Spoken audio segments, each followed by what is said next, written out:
ولا تشركوا به شيئا وبالوالدين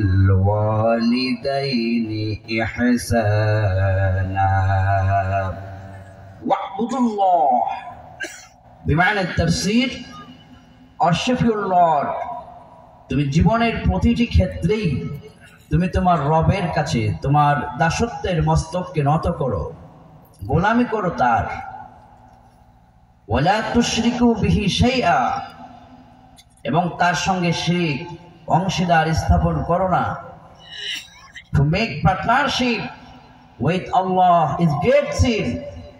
যদি একবার মাত্র শিরক করো তাহলে পৃথিবীর সবচেয়ে বড় অপরাধটি তুমিই করলে, ক্ষমার অযোগ্য হয়ে যাবে তুমি।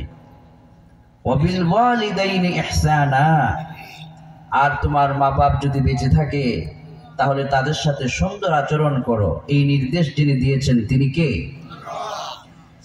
এক নম্বরে ওয়াবুদুল্লাহ, গোলামি করব যার, তিনি কে?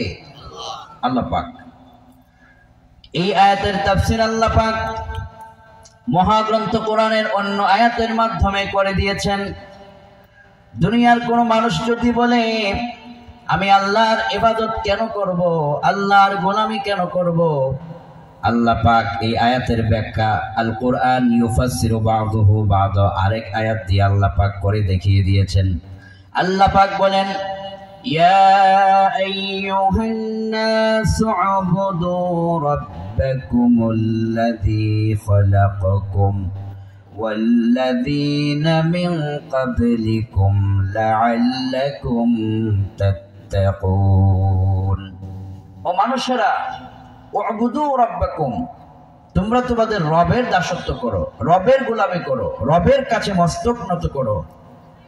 যদি কেউ প্রশ্ন করে রবের কাছে মস্তকটা কেন নত করব, রব কয় আল্লাযী খালাকাকুম, আমাদেরকে অত্যন্ত মায়া করে মোহাব্বত করে সৃষ্টি করেছেন যিনি, তিনি কে?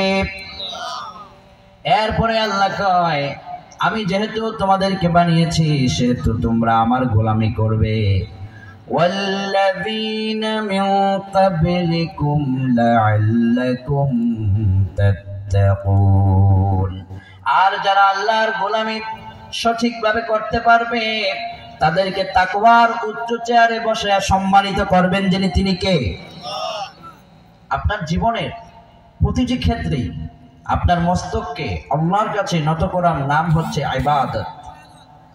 মানুষ মনে করে আমি নামাজ পড়েছি ইবাদত হয়ে গেছে, রোজা রেখেছি ইবাদত হয়ে গেছে, হজ করেছি ইবাদত হয়ে গেছে। শুধুমাত্র নামাজ আর রোজার আর হজের ভিতরে কমপ্লিট ইবাদত নয়।